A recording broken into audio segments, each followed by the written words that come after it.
갈라디아서 6장 1절에서 5절까지의 말씀입니다.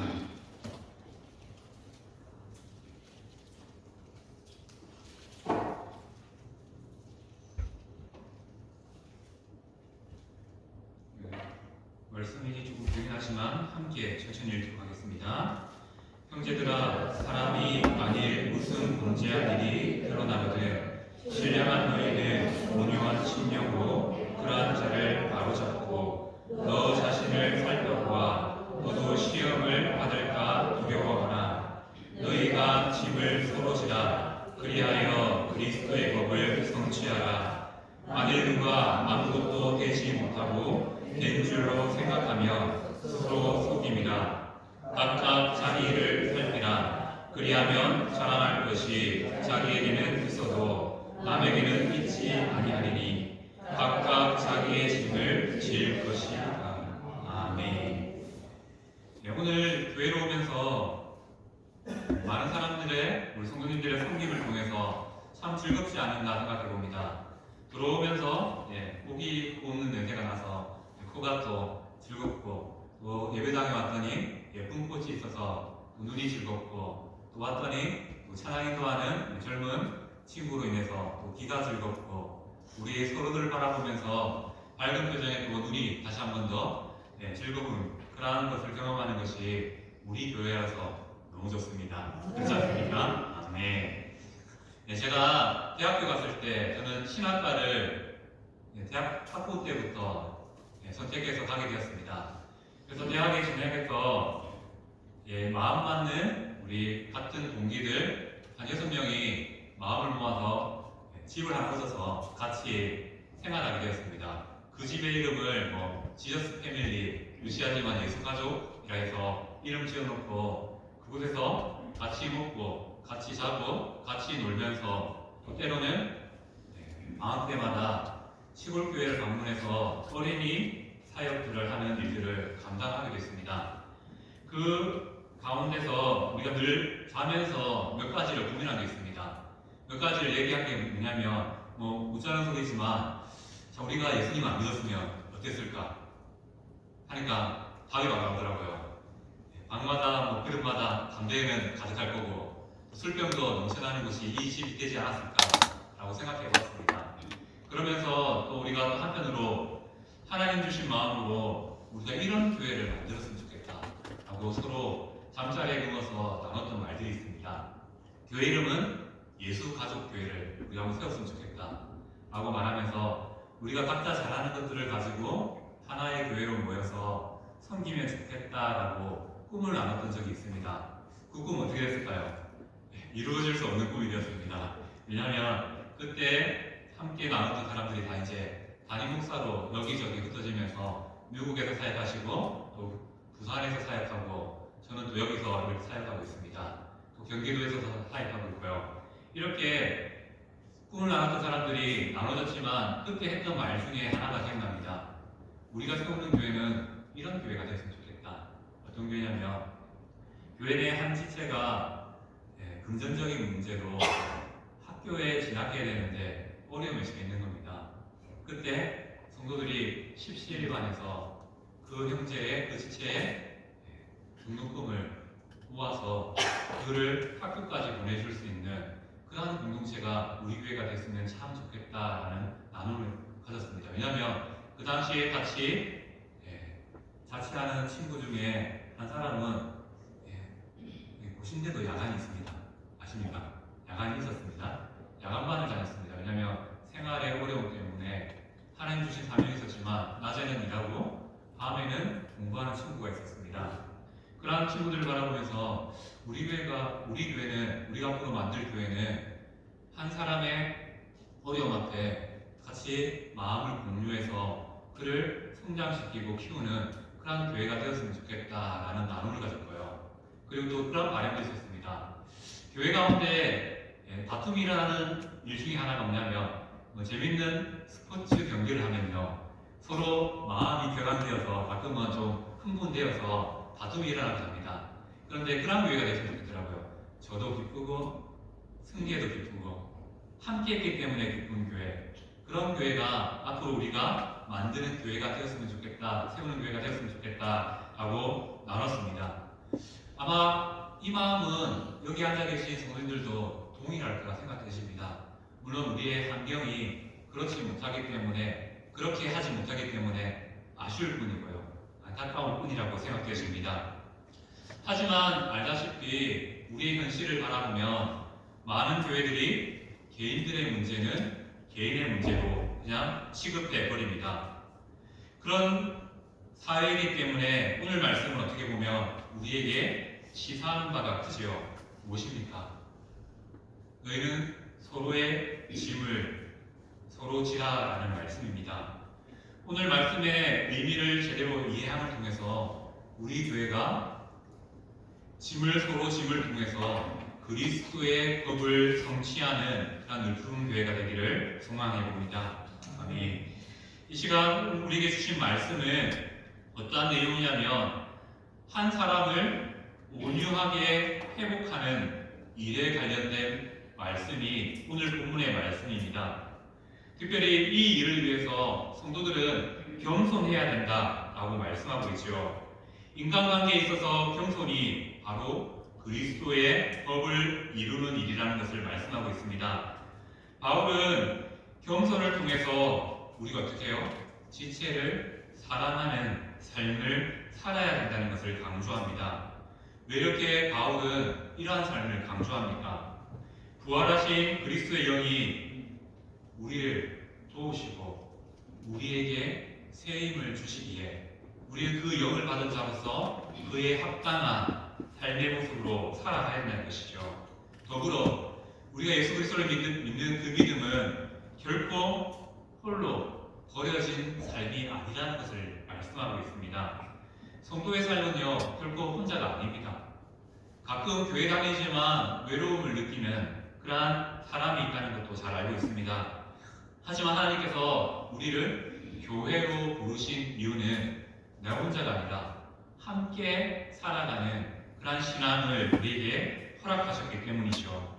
바로 우리는 그 사실을 기억해야 됩니다. 나는 나 혼자 살아가는 것 같지만요, 아니에요. 그리스도의 영이 우리와 함께 하십니다.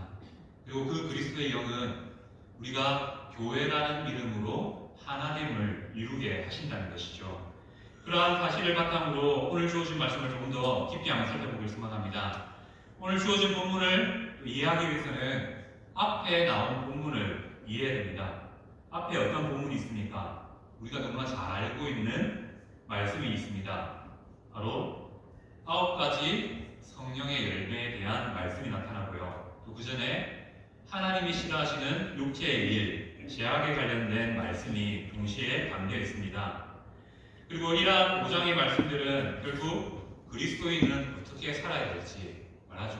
어떻게 살아야 됩니까? 우리의 삶은 성령의 9가지 열매를 맺는 삶으로 살아야 된다라고 말씀합니다. 그런데 문제는 무엇입니까?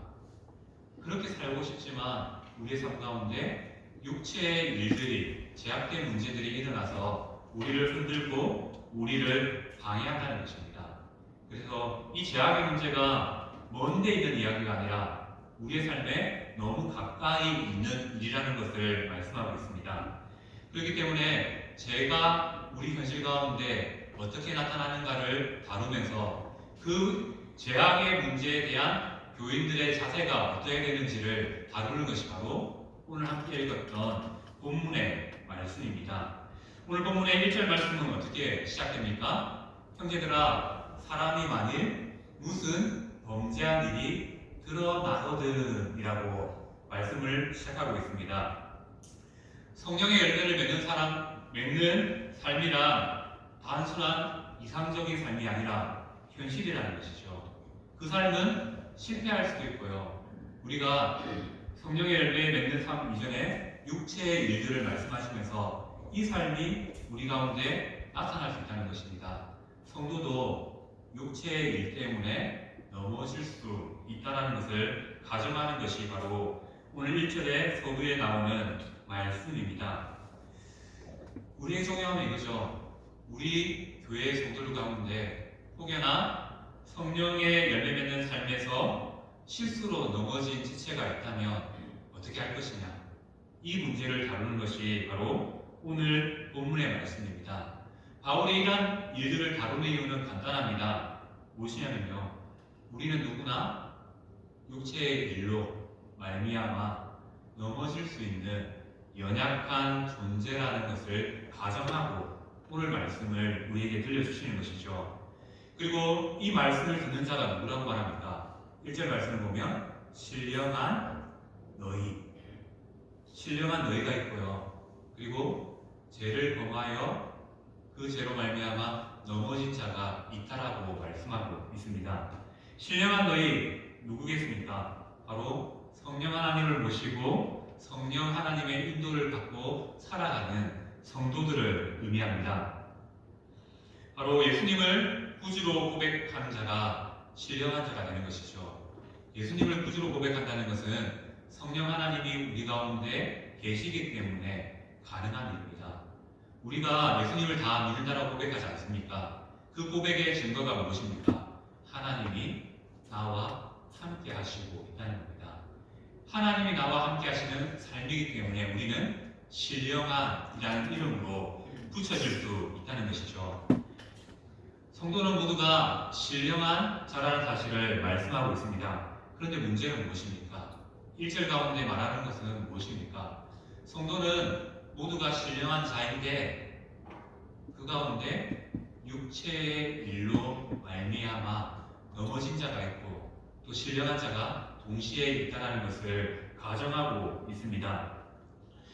오늘 본문의 말씀은 신령한 자를 부르면서 바로 우리 공동체 가운데 연약함으로 넘어진 자들을 온유한 심령으로 바로잡아야 된다는 것을 말씀하고 있는 것이죠. 우리가 살다 보면 세상 가운데 타협할 일들이 참 많이 생겨나게 됩니다. 우리는 그러한 지체들을 바라보면서 어떻게 해야 될까요? 나는 안 넘어졌으니까 그 사람을 그냥 정죄해야 될까요? 그렇지 않다는 것이죠. 우리 가운데 자칫하면 우리가 그 사람에 대해서 판단하려고 하고 심판하려고 하는 마음들이 나타난다는 것입니다. 그렇기 때문에 오늘 말씀은 그러한 문제들 앞에 그러한 연약함을 바라볼 때 성도는 어떻게 해야 되는가를 말씀하고 있습니다. 우리가 기억해야 될 것은 무엇입니까? 그 연약함을 품을 수 있는 그러한 아량과 넓음이 필요하다는 것이죠. 또한 그 가운데 기억해야 할 것은 그가 죄 가운데 넘어졌고 죄로 말미암아 회복하지 못한다면 그 죄의 문제를 회복할 수 있는, 바로잡을 수 있는 그러한 지체가 우리가 되어야 된다는 것을 말씀하고 있습니다. 우리는 직장 생활을 하고 사회 생활을 하고 여러 가지 관계를 맺고 살다 보면요, 진짜 나는 안 하고 싶은데 어쩔 수 없이 넘어지는 일들을 마주하게 됩니다. 우리는 다 하나님 앞에서 경건하게 살고 싶고요, 거룩하게 살고 싶습니다. 그런데 우리가 살아가는 삶의 자리는요, 그 거룩함을 허락하지 않지요. 어떻게든 방해하고 흔들려고 합니다. 그러한 상황 가운데 살아가는 우리 성도들을 향하여서 우리는 신령한 자로서 그들을 어떻게 대해야 될까요? 그들을 공감해 줄 수 있는 그러한 마음들이 우리 가운데 있어야 됩니다. 하지만 또 기억해야 될 것은 그들이 그러한 상황 가운데 넘어지는 것들이 반복될 때, 그리고 그들이 그것들을 하나님 앞에서 그 행위들에 대한 것들을 깨닫지 못할 때는 어떠해야 될까요? 그의 삶이 죄 가운데 거했고 죄의 문제 가운데 거해 있다면 어떻게 해야 될까요? 우리는 이렇게 잘 알고 있습니다. 술, 담배의 문제도요, 자기 혼자 집에서 조용히 아무도 모르게 하면 죄가 될 수가 없습니다. 왜? 남에게 영향을 미치지 않기 때문입니다. 하지만 이 문제는 개인적인 문제겠지만 겉으로 드러나게 되어 있습니다. 다른 제약들도 마찬가지죠. 나 혼자 아무도 모르게 쉬면 성도들에게 영향을 끼치지 않습니다. 하지만 제약은요, 항상 그 뒤에 다른 사람들에게, 다른 성도들에게 영향력으로 나타날 수 있다는 것입니다. 그렇기 때문에 넘어진 그 지체를 향하여서 우리는 넓은 마음으로 공감하며 품어주는 것도 당연합니다. 하지만 그 일들이 반복되어질 때 그가 이 일에 대해서 죄라는 사실을 깨닫지 못할 때는 어떻게 해야 된다고요? 바로 그를 향하여서 바로잡는 그 일들이 필요하다는 것이죠. 우리는 연약함은 공감하되 죄를 인정해서는 안 된다는 사실을 기억해야 됩니다. 주일 성수의 문제도 마찬가지죠.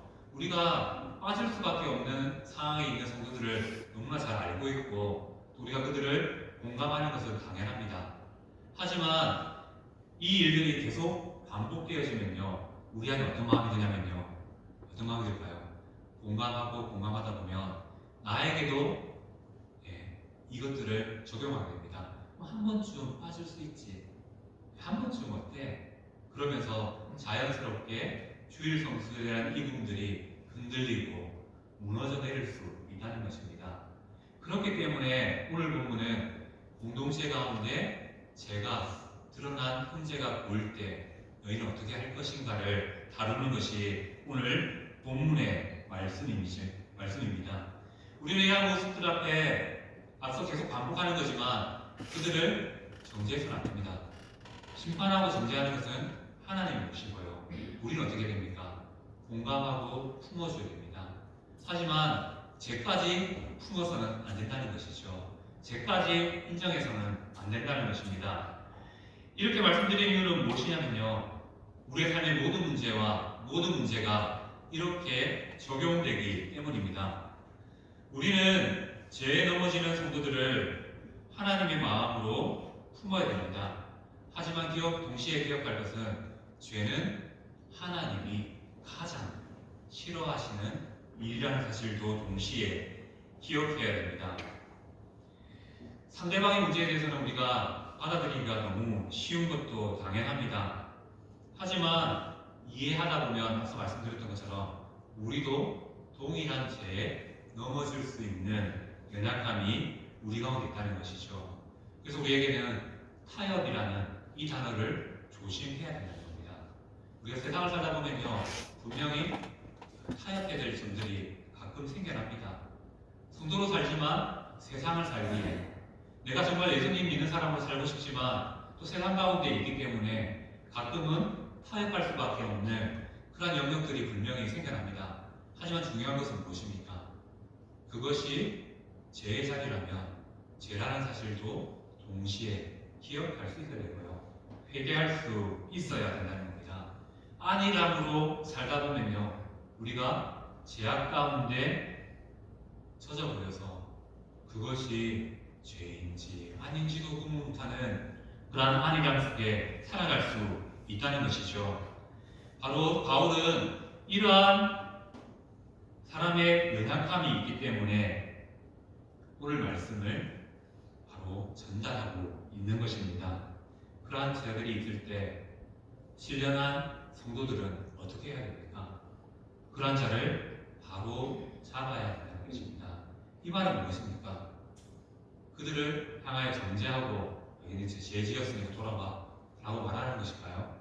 물론 그런 방법도 필요합니다. 하지만 무엇보다 필요한 것은 그러한 연약함이 보일 때 우리는 그 지체를 위해서 기도하는 공동체가 되어야 된다는 것입니다. 연약함이 보이는데 연약하니까 그렇지 라고 생각할 수 있습니다. 하지만 우리는 더 나아가서 그 연약함의 문제를 이길 수 있는 힘을 달라고 하나님께 간절히 구하는 자가 되어야 된다는 것이죠. 이것이 바로 죄로부터 이겨낼 수 있는 방법이고 우리가 그 동일한 죄에 넘어지지 않을 수 있는 방법임을 말씀하고 있는 것입니다. 그렇기 때문에 2절 말씀은 우리에게 말씀하죠. 너희가 짐을 서로 지라 라고 말씀합니다. 이 말씀은 무엇일까요? 우리의 연약함을 전제로 하고 있는 말씀입니다. 어떤 연약함입니까?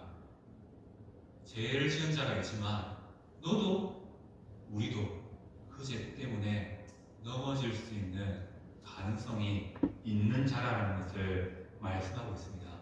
나도 넘어질 수 있기 때문에, 나도 쓰러질 수 있기 때문에 그 연약한 형제를 바라보면서 우리는 그를 공감하고 품어주되 그를 위해서 기도함으로 그를 세움으로 나아가는 것이 필요하다는 것이죠. 여기서 짐을 지라라는 말씀 바로 이해하라라는 말씀뿐만 아니라 그를 바로 잡는 일에 함께 해야 된다는 것이 짐을 서로 지라라는 말씀에 담긴 의미입니다. 성도로서 우리는 많은 것들을 경험하고 마주하고 살아갑니다. 자녀의 문제도 마찬가지죠. 자녀의 제약의 문제들을 우리는 보게 됩니다. 또 나의 제약의 문제도 보게 됩니다. 우리가 물론 이해할 수 있고 품어갈 수 있습니다. 하지만 그냥 내버려두면 어떻게 될까요? 가정이 그 죄로 말미암아 전체가 흔들게 되는 안타까운 일들이 일어날 수 있다는 것입니다. 자, 한 유명한 청소년 사역자가 경기도 분당의 큰 교회에 청빙을 받아서 그 교회에 사역을 시작하게 되었습니다. 큰 교회입니다. 그래서 기대를 가지고 내게 맡긴 아이들을 어떻게 키울까라고 생각하면서 그런 마음을 가지고 첫날 중고등부 예배를 나갔답니다. 그런데 충격을 받았습니다. 생각해봤을 때 이 정도 규모면 한 200~300명의 아이들이 앉아있어야 되는데 고작 20여 명의 아이들이 그 자리에 앉아있다는 겁니다. 이게 뭐지? 뭘까? 너무 답답한 겁니다. 그래서 수소문을 해보니까 이 지역의 학생들은 주일날 학원을 다 간다는 겁니다. 그래서 마음이 아파서 그러면 어떻게 해야 되지 고민하다가 이러한 결과를 냈습니다. 이 지역에 사역자들이 다 모일 때 한번 이러한 운동을 해야 되겠다. 무슨 운동이냐면 주일날 학원 안 보내기 운동. 그래서 이 운동에 동참하면 내가 짐을 지고 학원마다 전화해서 교회 다니는 사람들은 학원에 못 갑니다라고 전화하겠다라고 말하면서 그런 운동을 제안했습니다. 어떻게 됐을까요? 사역자들 자녀들도 학원에 가고 있는 겁니다. 결국 펼쳐보지 못하고 접혀버리는 그런 안타까운 일들이 만들어졌습니다. 왜 이런 일들이 일어날까요? 우리가 자녀의 문제 앞에서는요 너무 마음이 넓어집니다. 신앙의 문제에서도 타협이 너무나 쉬워진다는 것이죠. 그러한 타협은 결국 우리 자녀의 삶만 망치는 것이 아니라 우리의 가정도 흔들리게 만들 수 있다는 것을 말씀하는 것이죠. 이러한 일들이 우리의 가정에서 또 우리의 교회에서 우리의 관계에서 일어난다는 것입니다. 바른 일이지만 행하지 못하고 주저앉는 일들이 얼마나 많습니까? 모든 성도들은 연약한 존재입니다. 그래서 죄에 노출되어서 언제나 넘어질 수 있는 것이 우리라는 것이죠. 하지만 하나님께서는 오늘 말씀을 통해서 짐을 서로 짐으로 잘못을 바로잡아 그리스도의 법을 성취하는 교회가 공동체가 신앙의 삶이 되라라고 말씀하고 있습니다. 그리스도의 법은 무엇입니까? 바로 하나님의 말씀입니다. 갈라디아서 5장 14절 말씀을 보면 이 말씀을 이렇게 말하죠. 내 이웃 사랑하기를 내 자신과 같이 하라 라는 말씀으로 풉니다. 바로 서로 잘못된 그 상황들 앞에서 바로 잡아주는 것이 사랑이라는 것을 말씀하고 있습니다. 이것이 바로 하나님께서 우리 공동체에 우리의 신앙에 원하시는 그런 사랑의 모습이라는 것이죠. 우리는 연약함을 발견했을 때 그때가 그 지체를 위해서 기도해야 될 때라는 사실을 기억해야 됩니다. 그리고 기도함으로 간절함으로 그 지체가 하루속히 그 제약의 문제에서 일어나 돌아올 수 있도록 격려하며 또 사랑하며 나아가야 된다는 것을 말씀하고 있습니다. 계속해서 3절 말씀을 보면 이렇게 말씀하죠. 만일 누가 아무것도 되지 못하고 된 줄로 생각하면 스스로 속임이다 라고 말씀하고 있습니다. 아무것도 아닌 사람이 무엇이나 된 것처럼 행동한다면 그것은 자기를 속이는 일이다라는 뜻을 가진 말씀입니다. 자신 역시 죄악으로 넘어질 수 있음에도 불구하고 죄지은 형제를 향하여서 그를 죄지은 사람처럼 취급하기 쉽다는 것이죠. 무엇입니까? 나는 안 넘어졌으니까, 나는 지키고 있으니까 교만해질 수 있다는 것을 말씀하고 있습니다. 인간의 연약함을 깨닫지 못하면요, 우리도 자칫하면 교만해질 수 있습니다. 왜? 나는 그 죄를 안 지으니까, 나는 그러한 죄를 지을 가능성이 없으니까 라고 생각하면서 그렇게 교만해질 수 있다는 것이죠. 그러한 교만을 오늘 말씀은 무엇이라고 말합니까? 하나님 앞에서 자신을 스스로 속이는 일이라고 말씀하고 있습니다. 우리는 기억해야 됩니다. 우리가 안 넘어질까요? 우리도 넘어질 수 있는 그런 연약한 존재라는 것을 오늘 말씀은 말씀합니다. 그렇기 때문에 지금 내가 잘하고 있다라고 교만해서는 안 된다는 것이죠. 오히려 내가 넘어질 것을 두려워하면서 그 형제를 위해서 기도하되 또 자신을 위해서도 동일하게 기도하는 것이 바로 우리의 신앙이 되어야 된다는 사실을 말씀하고 있습니다.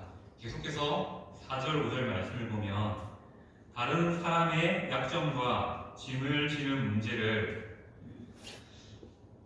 하나님께서 우리에게 주셨다는 것을 말씀하고 있습니다. 바울은 이 두 가지 말이죠. 각각 자기의 일을 살피라, 각각 자기의 짐을 지라는 이 말씀을 통해서 우리의 삶이 어떻게 해야 되는지를 말씀합니다. 그리고 이러한 배려는 또한 우리에게, 성도들에게 앞서 말씀드렸던 우월감, 교만을 초래할 수 있다라는 그런 말씀도 동일하게 담고 있습니다. 바로 남을 자랑한다라는 표현이 등장하죠. 자랑한다는 이 표현을 통해서 우리가 나는 하나님 앞에서 잘 살고 있기 때문에 그 사실 자체가 하나님 앞에 자랑이 되어서 나타날 수 있다는 것을 말씀하고 있습니다. 4절 5절 말씀을 통해서 우리는 무엇인가를 평가할 때 늘 자신과 타인에 대한 그러한 생각들을 바르게 잡아야 된다는 것을 말씀하고 있습니다. 이 말씀들을, 자랑이라는 이 말씀을 쉽게 말하면 무엇입니까? 네가 교만해지면 안 돼, 자랑하면 안 돼, 먼저 너의 삶을 돌아볼 수 있어야 된다라는 말씀이죠. 왜 그렇습니까? 자, 예수님 당시의 바리새인들을 생각해 볼까요? 바리새인들은 항상 죄를 짓고 있는 죄인들과 자신을 비교합니다. 그리고 나는 말씀을 잘 지키고 있어, 나는 이렇게 잘 살고 있어 라고 자랑했지요. 성도는 남과 비교해서 자신이 우월해지는, 교만해지는, 자랑하는 그런 삶이 아니라 늘 하나님과 나를 비교해서 겸손으로 나가는 자, 낮추는 자가 되어야 된다는 것을 말씀하고 있습니다. 우리는 기억해야 됩니다. 우리의 비교 대상은요, 옆에 있는 지체가 아닙니다.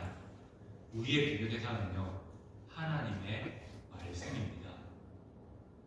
자칫하면요, 우리는 계속 형제와 나를, 지체와 나를 비교해서 나 정도면 잘하고 있지, 나는 이미 잘하고 있어 라고 우월해지고 교만해질 수 있다는 것이죠.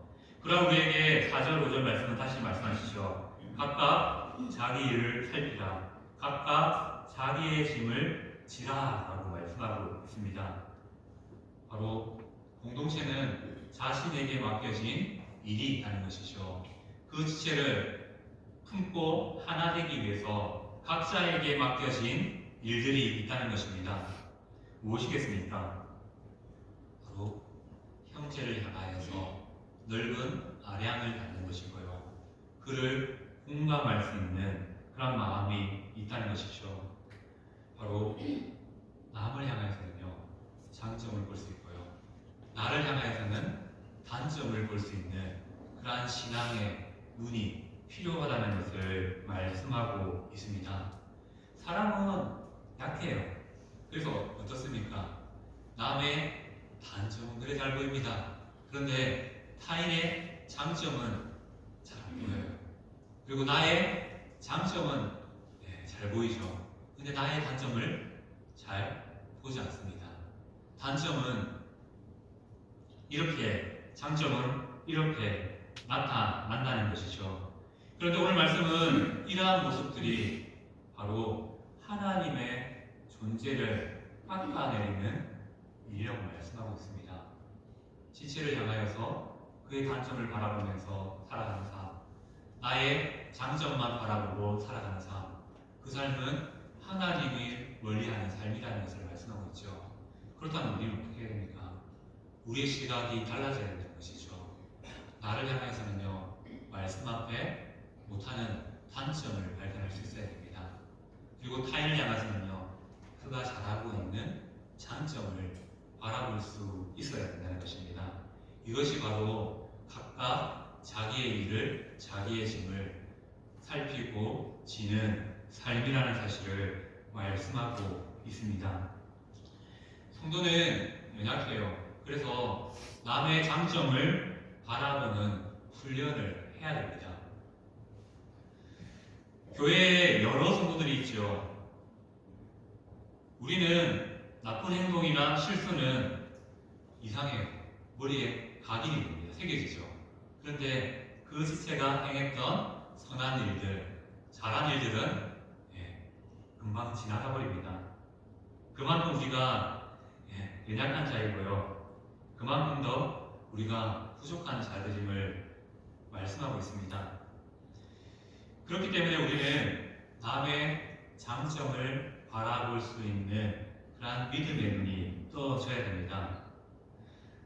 남의 장점만 보면 그것이 한없이 나빠지고요. 그 지체가 한없이 미워질 수밖에 없습니다. 하지만 반대로요. 타인의 장점을 바라보면요. 어떤 일이 일어납니까? 사랑스러워집니다. 지체가 마음속에 사랑으로 다가오게 됩니다.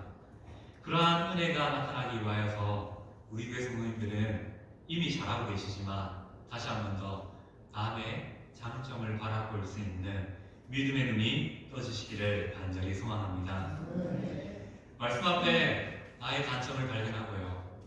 말씀 앞에, 지체 앞에 형제의 장점을 바라봄을 통하여서 우리 교회는요, 어떠한 연약함의 문제로 넘어지는 지체가 있어도 사랑으로 품고 허물을 덮어줄 수 있는 그러한 공동체가 되기를 간절히 소망합니다. 바로 이것이 2절 말씀에 말한 그리스도의 법을 성취하는 삶일 것입니다. 그리고 그리스도의 사랑을 성취하는 교회가 될 것입니다. 말씀을 정리하겠습니다. 오늘 말씀은 신령한 자, 바로 성도들에게 주신 하나님의 말씀입니다. 우리 성도들은 성령의 9가지 열매를 맺으려고 노력하며 살아가는 자입니다. 하지만 언제나 육체의 일들이 우리 가운데 있기 때문에 우리가 죄악으로 말미암아 넘어질 수 있는 연약함을 가진 존재라는 사실을 기억하십시오. 나도 넘어질 수 있다는 겁니다. 그렇기 때문에 넘어진 지체들을 바라볼 때 우리는 사랑하는 마음으로 그의 안타까운 마음들을 또 공감해주는 마음으로 다가가는 공동체가 되어야 될 것입니다. 더 나아가서 그가 죄악 가운데 넘어졌다면 그 죄악의 문제로 말미암아 일어설 수 있는 힘을 구함을 통하여서 그리스도의 법, 사랑의 법을 성취하는 교회가 우리의 삶이 되어야 할 것입니다. 기억하십시오. 나도 넘어질 수 있다는 겁니다.